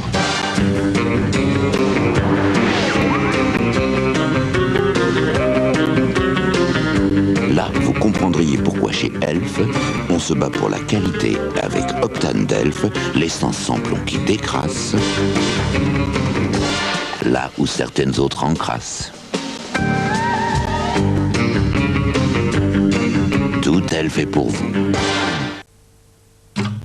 Mettez à l'épreuve votre banquier habituel. Puis comparez avec un spécialiste. Barclays, 36 63 10 10. Trailer for sale or rent. Mais qu'y a-t-il derrière une voiture qui se porte comme un charme? Bien souvent, une voiture qui est passée chez Renault Minute. Renault a créé 300 Renault Minute pour faciliter l'entretien de votre véhicule. Renault Minute, le service au service de tous les automobilistes. Tout de suite et sans rendez-vous. Renault Minute, vous allez découvrir ce que le mot service veut dire. Chef d'entreprise, avez-vous vraiment le temps d'user vos nerfs sur votre flotte automobile? Payez des indemnités kilométriques, arrêtez les frais, choisissez la gestion LeasePlan.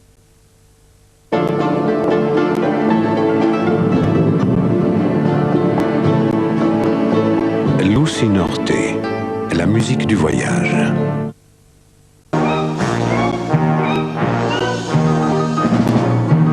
Dans les affaires internationales, une simple réunion prend parfois une tournure des plus inattendues. Mais il existe un endroit bien au-dessus de tout ça, où vous trouverez tout pour vous détendre et vous ressourcer. Le calme, avant et après la tempête. United Airlines, un coin de soleil au-dessus des nuages. Salsa, la fièvre latina. Salsa, 31 titres brûlants. Salsa, la magie des rythmes latins. Salsa, la fièvre latina, un double CD à prix spécial. Salsa.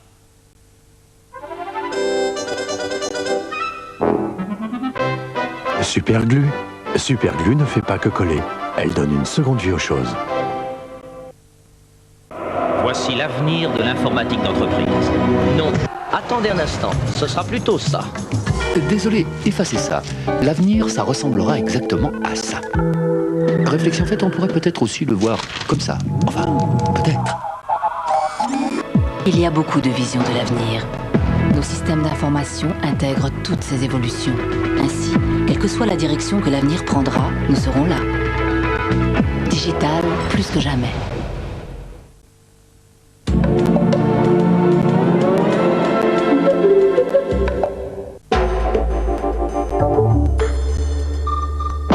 J'ai prié pour que tu aies la force de lutter. Tous des hypocrites. Ça m'a aidé de savoir que j'étais innocent. C'est bien toi qui l'as tué, non?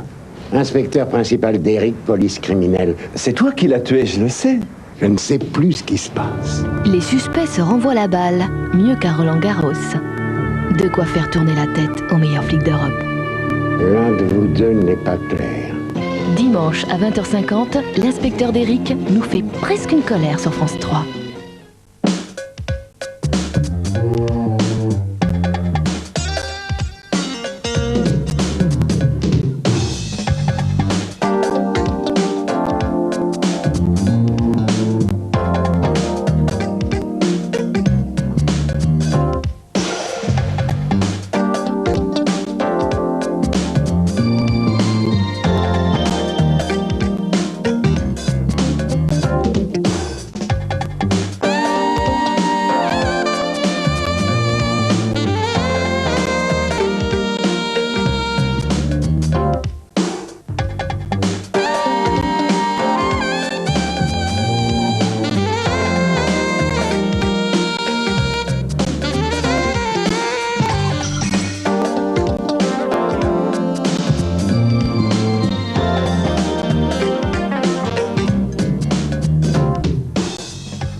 Bonsoir, excellente soirée à vous toutes et à vous tous. Après l'air marin de Thalassa, l'évasion ne faut pas rêver. J'ai lu cette semaine une phrase qui m'a beaucoup plu, dont je voulais vous faire profiter. Elle nous vient d'Edgar Poe. Ceux qui rêvent le jour auront toujours un avantage sur ceux qui ne rêvent que la nuit. Et ça tombe bien, la journée d'aujourd'hui n'est pas tout à fait terminée. Au Guatemala, quand des cerfs-volants géants s'envolent, ça n'est pas seulement pour le plaisir des enfants. C'est aussi, et c'est surtout depuis des générations, pour communiquer avec l'au-delà, parce que les âmes des morts sont montées du cimetière vers le ciel.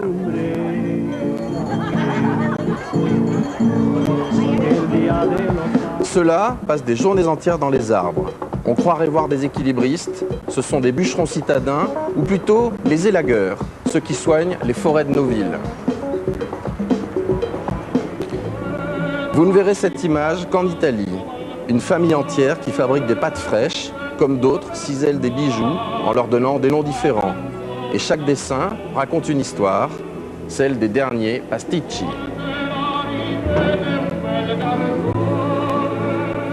Notre invité de ce soir vient d'un autre pays, d'un autre horizon, du plat pays, comme l'autre, comme Jacques. Il s'appelle Pierre Bachelet. Bonsoir Pierre. Bonsoir Sylvain. J'ai lu, puisque nous parlions de l'air marin et qu'on a regardé ensemble Thalassa, un mot que vous avez dit un jour. Vous disiez que quand vous étiez petit, vous deviez marcher 1 heure avant d'arriver à la mer et que c'est elle qui vous a donné le goût d'aller voir toujours plus loin que l'immédiat. C'est vrai ? Oui, c'est vrai qu'il y avait une promenade traditionnelle, c'est d'aller au bord de la mer, puisque moi j'étais à Calais. Mais j'habitais Calais Sud, ce qu'on appelle Calais Sud, c'est-à-dire de l'autre côté.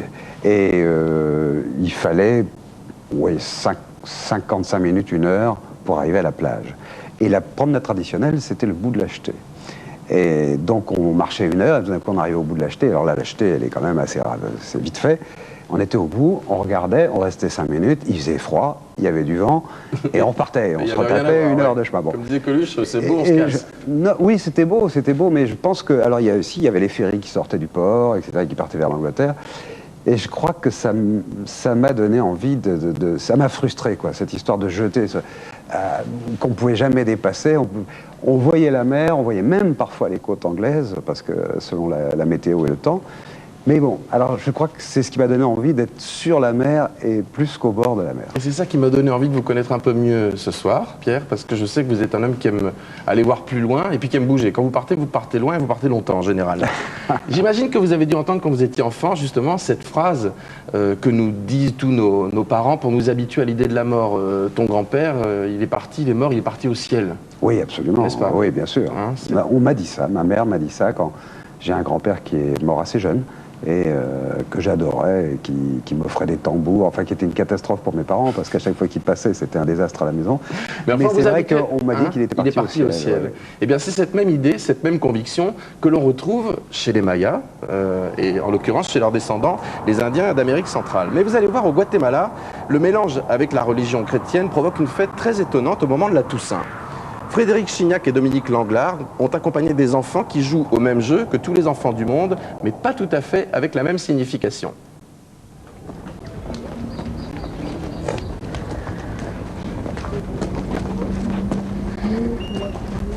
À Santiago, quand octobre ramène les vents du nord, les enfants déroulent de nouveau de longues ficelles. Et ils jouent au cerf-volant, partout, même au cimetière. Surtout au cimetière.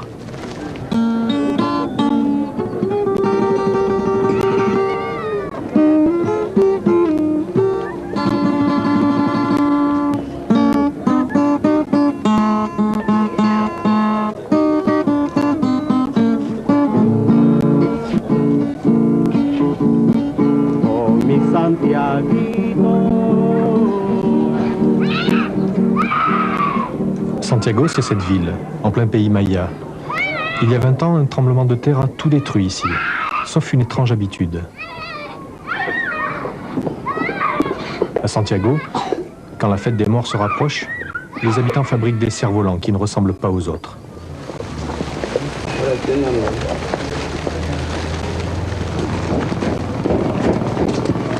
C'est la première année que José construit un cerf-volant géant. Il ne connaît pas bien l'origine de cette tradition, il sait juste qu'avant lui, son père et ses grands-pères en fabriquaient déjà. José fait partie d'un groupe d'une dizaine d'enfants. Pour eux, la construction d'un cerf-volant géant est un véritable défi. Mais ils savent que cette tradition n'est pas qu'un jeu. Quand on s'engage à fabriquer un cerf-volant géant, il doit être fini au plus tard le 1er novembre. Parce que ce jour-là, il a un rendez-vous très important au cimetière avec les morts.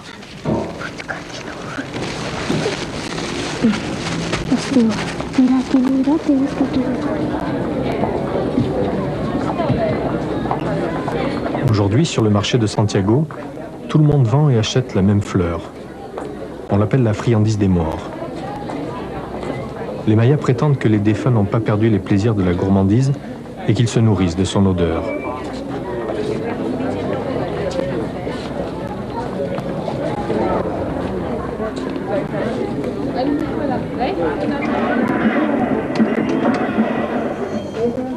Galvani est le seul garçon de sa famille. Lui aussi fabrique des cerfs-volants, mais sans l'aide de personne. Cet après-midi, avec les femmes de la famille, il va rendre visite aux défunts. Elles ont choisi de le faire maintenant parce que le jour de la fête des morts, l'ambiance au cimetière ne sera plus vraiment propice à l'intimité. Le cimetière de Santiago ne connaît de la tristesse que les jours d'enterrement. Le reste du temps, c'est un endroit comme un autre.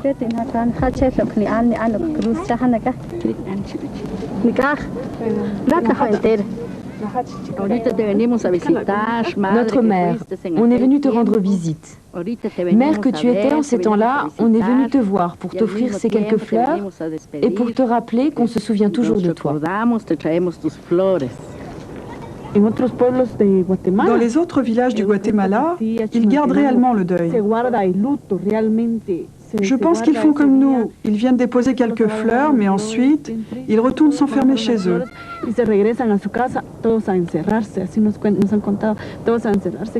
Il n'y a qu'à Santiago que l'on fête le 1er novembre de façon joyeuse.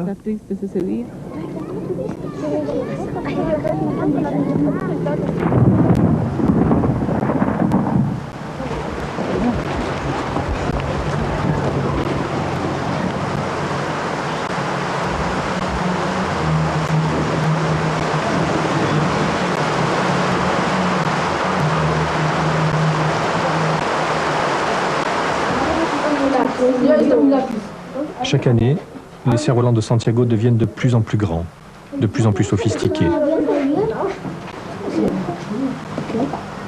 C'est entre les garçons du village comme une forme de surenchère, pour offrir aux vivants et aux morts le plus beau des spectacles.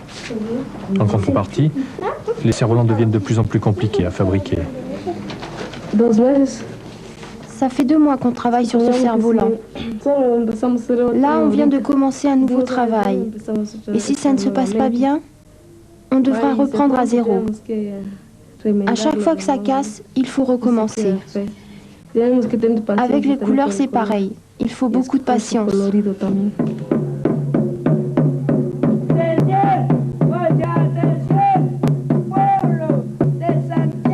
Avis à la population de Santiago. Demain, c'est le 1er novembre. Vous êtes cordialement invités à voir le vol des cerfs-volants. Demain, Galvani ira à la fête. Mais cette année encore, il n'a fabriqué que de petits cerfs-volants, tout seul. Galvani est dans une école où les enfants refusent de perpétuer les croyances mayas. Je ne peux pas fabriquer un cerf-volant géant car je n'ai pas de groupe pour ça. J'ai des amis à Santiago, mais ils sont tous évangélistes. Et ils ne veulent pas en faire car ils ne croient pas à tout ce qu'on raconte à propos de ces cerfs-volants. Bertha, la sœur de Galvani, n'en fabriquera pas non plus. Pas pour des raisons religieuses, mais parce que l'envol des cerfs-volants est une mission qui a toujours été réservée aux hommes.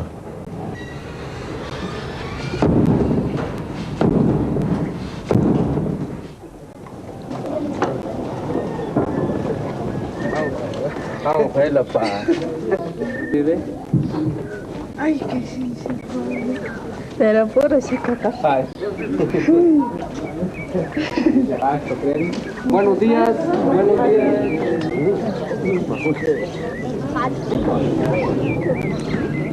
Quelques heures avant le début de la fête, le groupe de José s'affaire aux ultimes décorations. Le cerf-volant, trop grand pour être transporté, sera assemblé sur place, au cimetière, juste avant de dévoiler ses couleurs aux spectateurs. On a choisi ce personnage comme décoration parce que c'est un héros de l'histoire des Mayas. Il est mort d'une lance dans la poitrine en défendant notre terre.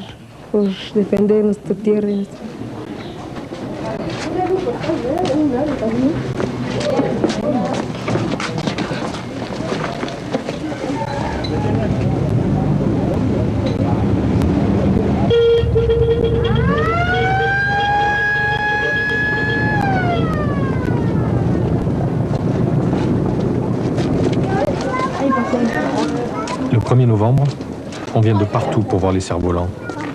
À cause du spectacle, mais surtout parce que les Mayas leur prêtent un pouvoir très particulier.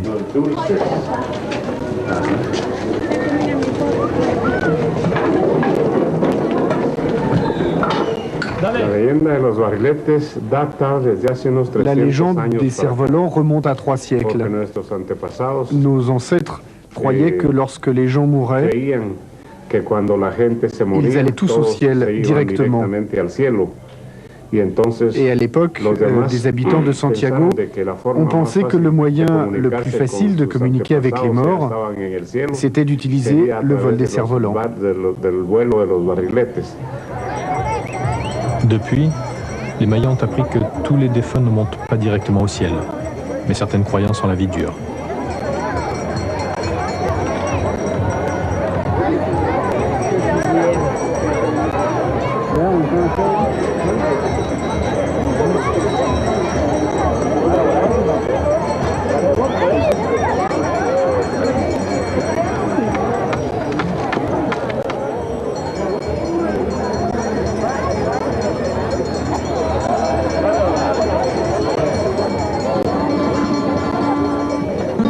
Avant l'envol des cerfs-volants, les garçons de Santiago fixent enfin le papier sur des cannes en bambou.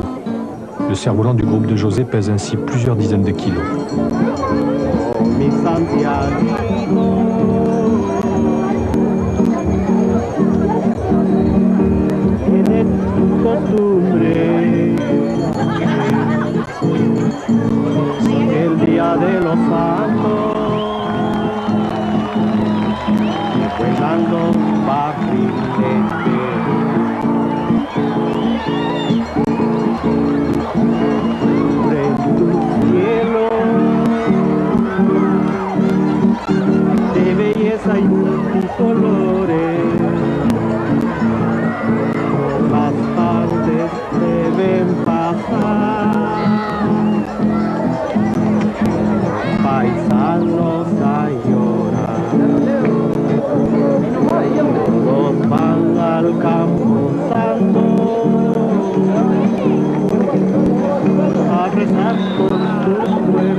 Aujourd'hui, la fête des morts fait quelques entorses à la tradition. Les cerfs-volants se plient aux coutumes de notre époque. Là, on juge les cerfs-volants sur leur taille, sur leur couleur, leur dessin. On examine aussi les bambous utilisés, la ficelle, la colle. Ça, c'est un premier concours, mais ensuite, on les juge sur la distance de vol. Quand les cerfs-volants s'envolent, c'est pour donner aux défunts des nouvelles de la terre, pour parler de l'abondance des récoltes, de la qualité des omelettes, pour dire que la famille va bien et que les morts ne doivent pas s'inquiéter pour ceux qui vivent encore. Le problème cette année, c'est que le vent du Nord était un peu trop nonchalant.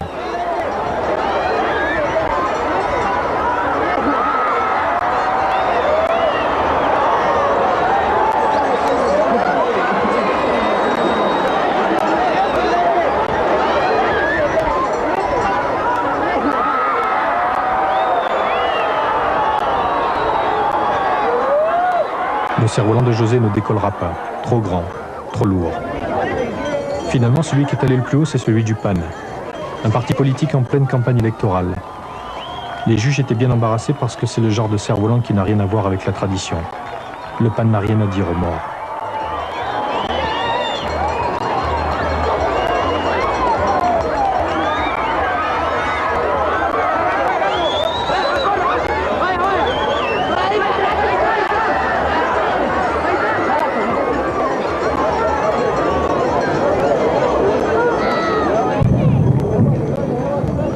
Puis l'orage a grondé, tout le monde est reparti et les juges ont décrété que, faute de vent, il n'y aurait pas de vainqueur.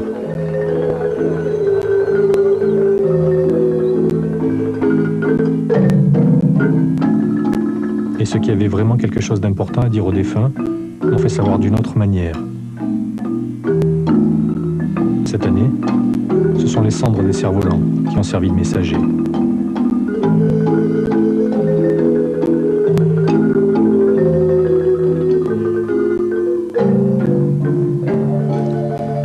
Quelle jolie fin à ce reportage, mais une fin qui n'en est pas une d'ailleurs, puisque pour eux, en fait, ça n'est qu'une occasion de réjouissance de plus. Après tout, on fait la fête avec eux, on leur marche dessus, c'est mort, mais qui sont encore bien là. Absolument, mais je trouve que ça ressemble tout à fait à toute la littérature sud-américaine, c'est-à-dire qu'il y a la réalité, le rêve et la légende, et dans la légende, il y a toujours la mort, et on communique avec la mort. Je veux dire, on continue. Je trouve que c'est finalement la plus belle façon de faire continuer la vie éternelle. Je veux dire, on ne va pas parler de religion.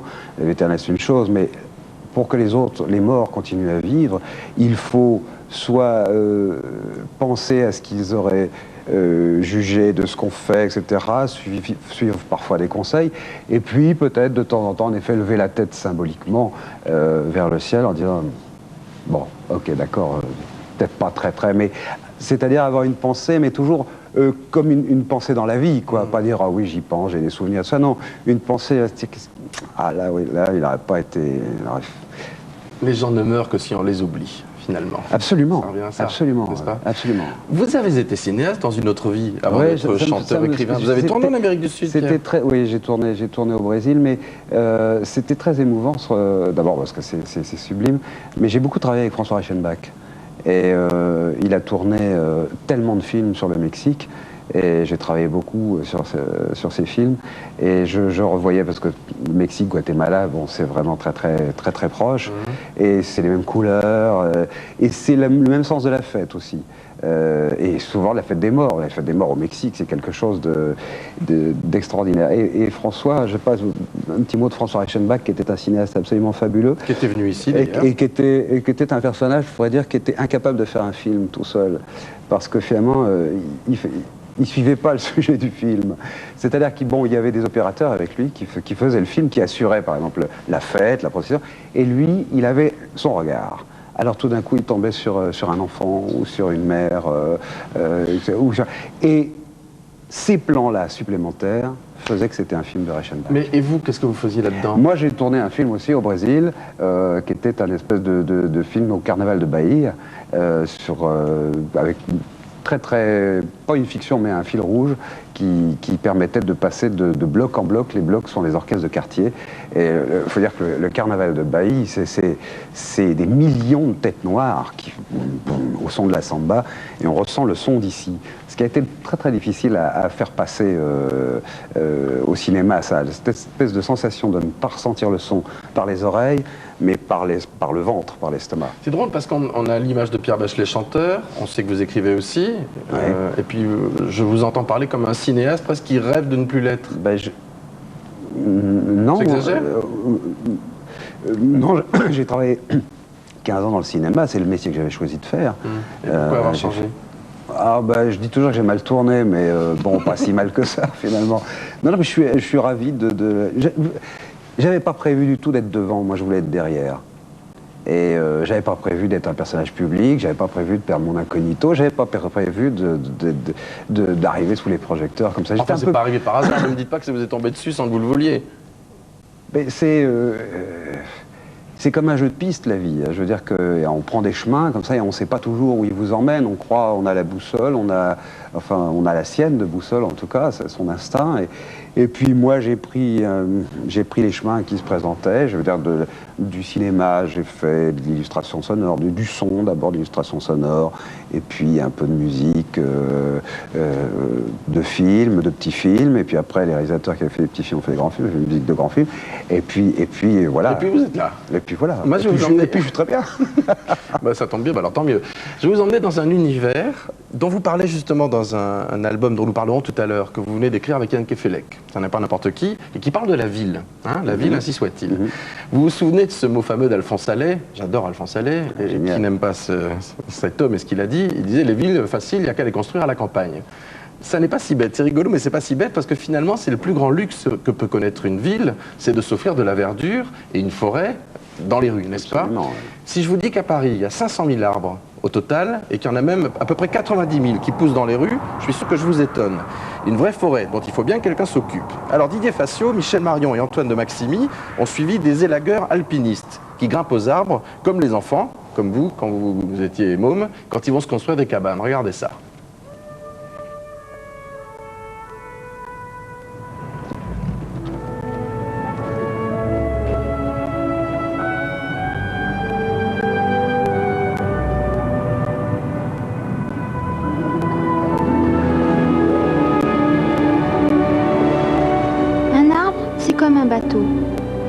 À bord, je navigue sur les océans à la découverte du monde.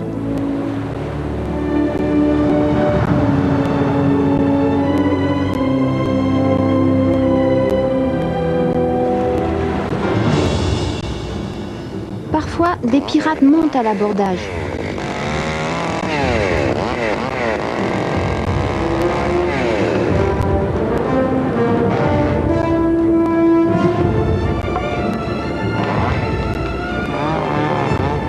Après leur passage, mes voiliers n'ont plus l'air que de vieux rafiots dématés, échoués sur le bitume.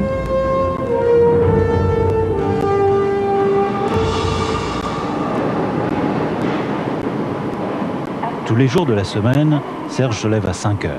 De Rouen, en train, il rejoint Paris.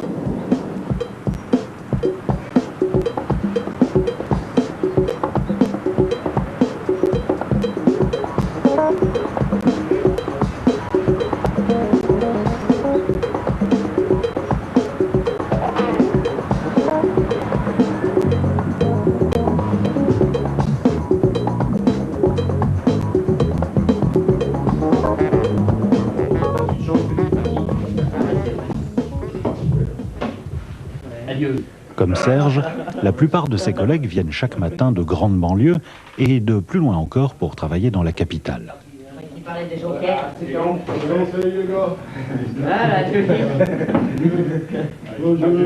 Adieu, chef. Bonjour. Serge fait partie du groupe d'Alex, basé dans le cimetière des Batignolles. Il est l'un des 190 bûcherons élagueurs qui s'occupent des 500 000 arbres de Paris. Au programme du jour, les arbres du parc Monceau.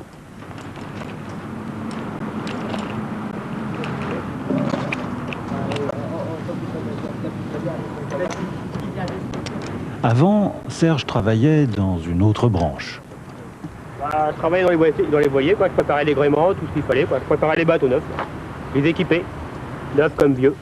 Et je m'amusais je m'amusais tout en travaillant dans les mâts, quoi. Un jour j'ai vu une annonce, je me suis dit tiens pourquoi pas, j'ai essayé, j'ai tenté le coup, ça a marché, puis je suis arrivé là, quoi. Je pensais encore à personne aujourd'hui, hein. Bon, je grimpais dans les gréements avec très peu de sécurité. Tandis que là, je grimpe dans les arbres avec un peu plus de sécurité qu'auparavant. Et bon, c'est aussi le plaisir d'être là-haut, tranquille, être plus ou moins tout seul, personne à côté de moi pour me casser les pieds. Serge a quitté les bateaux pour les arbres car, depuis quelques années, le métier de bûcheron élagueur s'est complètement transformé. Dans ce groupe, il est le premier de cordée. Serge ouvre la voie aux jeunes qui débutent, Roger le montagnard, Joël l'ex-jockey, Bruno l'ancien camionneur et François, fils de bûcheron, probablement impressionné par les 40 mètres du plus haut platane de la capitale. Au début, si, quand on est en dessous, là, c'est quand même un arbre, c'est quand même immense par rapport à nous. Et bon, une fois qu'on est dedans, après, on se sent bien. Tous sont montés de province pour travailler à Paris. Le fait d'être à Paris, c'est vrai que ça me dérange un peu parce que je préfère la campagne quand même. J'ai tout le temps vécu à la campagne, l'ambiance de la campagne, ma famille est à la campagne. Alors si je peux un jour continuer ce métier, mais partir de Paris, ça sera mon plus grand souhait. Tant qu'on travaille dans un arbre, c'est vrai qu'on est bien, mais une fois qu'on sort, ça va. J'aime pas la vie de Paris, j'aime pas tout ce qui est l'urbanisme, les voitures, la pollution, ça me... Les petites femmes de Paris, tu les as oubliées? Ah ouais, ils sont belles les filles à Paris. Ouais, il y en a des belles, mais... Bon. Est-ce que t'en as une à moi, toi? Ils a pas de foot et de la police. Ah. Tout à fait. Un beau gosse comme lui, je suis sûr qu'il est tout seul encore. Pendant longtemps, l'arbre est resté pour l'homme un bel inconnu. Afin de limiter sa croissance, par habitude, on le taillait radicalement jusqu'au vif, en ne lui laissant que des moignons au bout des branches. Mais un arbre respire par son feuillage. En le privant de la plus grande partie de ses feuilles, on lui enlève ses poumons, et au bout du compte, il se fragilise. Alors, depuis une dizaine d'années, certains pratiquent la taille douce. Celle-ci a été rendue possible par la mise au point d'un matériel qui permet aux élagueurs de se hisser jusqu'aux extrémités des branches. Des anciens bûcherons se sont adaptés et ont formé une nouvelle génération d'élagueurs. C'est le cas d'Alex. Un arbre ne ressemble jamais à un autre arbre. Alors c'est-à-dire on est obligé de se remettre en question par rapport à l'envergure de l'arbre qu'on a. Aujourd'hui on a celui-là et puis demain on va avoir un petit. Et puis c'est ça quoi, c'est la vie. Bon, allez je vais aller travailler parce que les jeunes ils vont me respecter. Allons, ils vont me dire que je discute tout le temps et puis je travaille pas. Tu vas passer sous la branche là-haut. L'âge pour moi ça n'a pas de prise. Les voir, je puise un petit peu dans leur fougue, tout ça, et puis moi je trouve ça merveilleux quoi.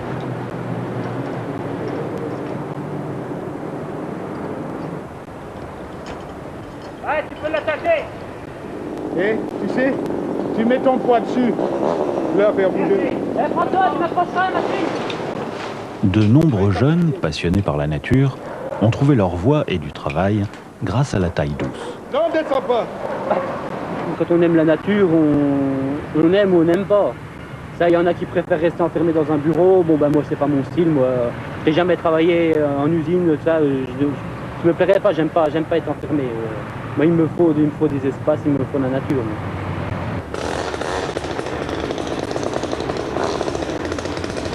Fini le massacre à la tronçonneuse. Aujourd'hui, le bûcheron élagueur agit en finesse.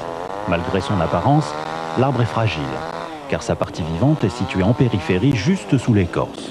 De plus, un arbre blessé ne cicatrise jamais. Par la moindre blessure, maladies et parasites peuvent s'infiltrer. Pour l'éviter, les élagueurs ont supprimé les griffes qu'ils portaient aux pieds et grâce à leur habileté, ils vont jusqu'au bout des branches faire les tailles les plus fines. Pour empêcher les infections, les coupes sont cautérisées.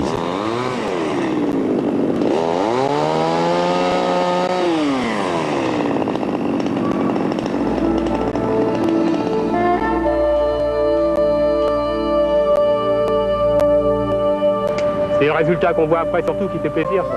Quand on voit que l'arbre il est beau, il est resté dans sa forme, ça fait quand même plaisir. C'est un peu comme les tailleurs de bonsaï, quoi. À part qu'ils sont moins hauts.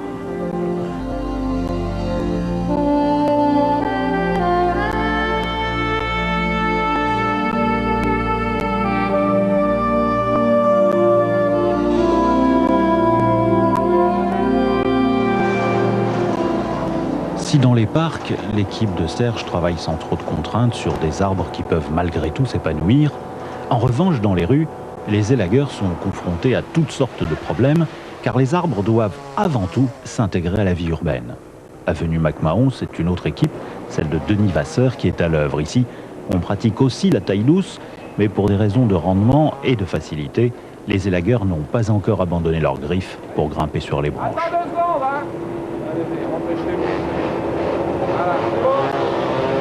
Dans les villes, les citadins se sentent un peu propriétaires de leurs arbres.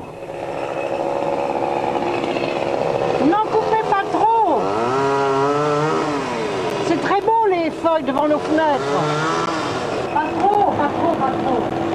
C'est normal, les gens qui se trouvent au-dessus, en général, sont tout à fait contents d'avoir un beau feuillage en dessous de leur fenêtre, mais les gens qui sont au-dessous, en dessous, sont eux complètement dans le noir, donc c'est évident qu'au deuxième, on demande de l'élagage et qu'au quatrième ou cinquième, on préfère avoir la verdure sous soi.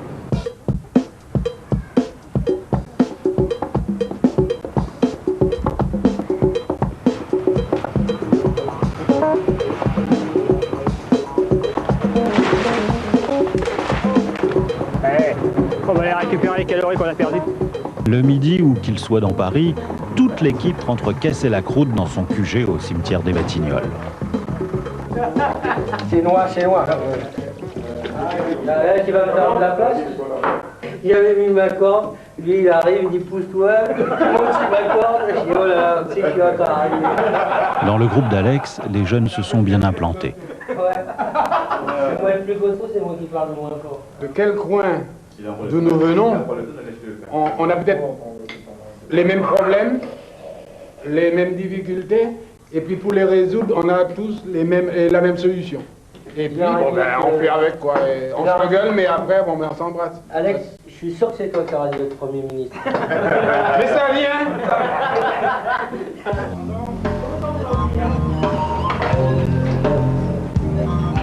Pendant ce temps, Denis part visiter ses patients, les 12 000 arbres d'alignement des rues des 8e et 17e arrondissements. Enfin, les arbres à Paris souffrent évidemment parce qu'il y a la pollution, il y a tout ça, mais c'est pas franchement la pollution peut-être la plus gênante, c'est l'homme qui fait le plus de mal aux arbres. Avec les voitures en tapant dedans ou tout un tas de choses comme ça, c'est vrai qu'ils souffrent, mais enfin bon, je suis là pour ça. Mais c'est vrai que les arbres sont considérés un petit peu comme du mobilier urbain, ils sont sur un trottoir au même titre qu'un banc ou au même titre qu'un candélabre.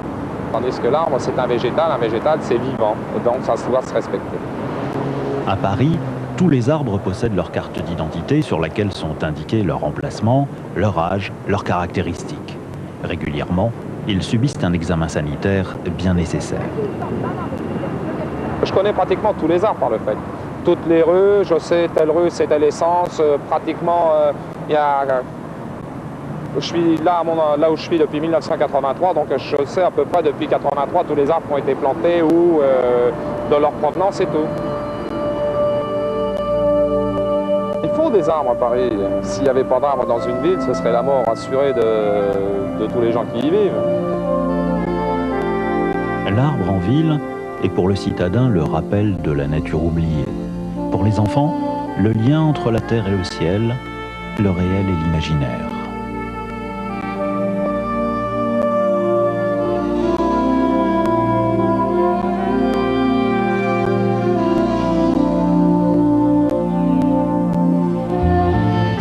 Alex, François et les autres ne sont pas des pirates. Après leur passage, mon arbre ressemble toujours à un arbre où les oiseaux viendront chanter et moi rêver.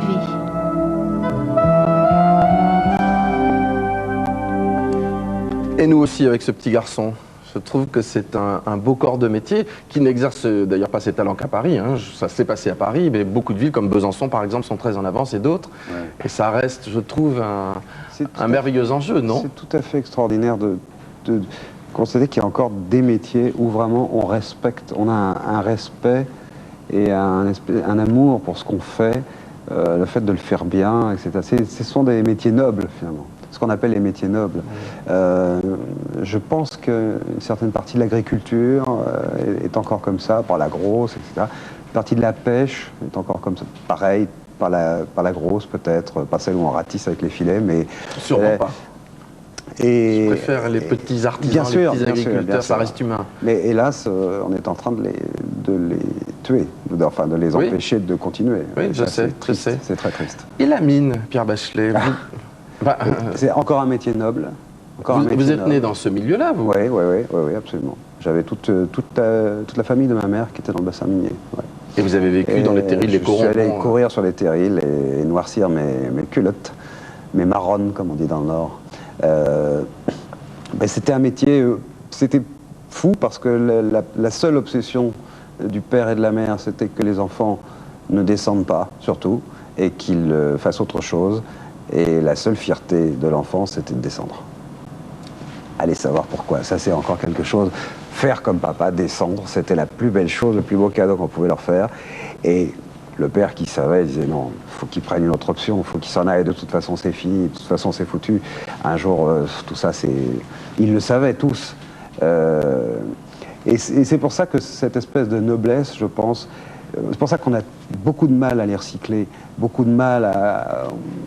Le Nord a du mal à trouver des entreprises, il en trouve, mais des usines qui se montent, etc. Parce que tous ces gens qui avaient une espèce de fierté, moi je me souviens, j'avais tourné un film bien avant, sans savoir qu'un jour je chanterais les corons, je tournais un film pour les ouïères du Nord et du Pas-de-Calais, et j'étais descendu. Et je me souviens que la première pancarte qui m'avait frappé, c'était « Défense de cracher ».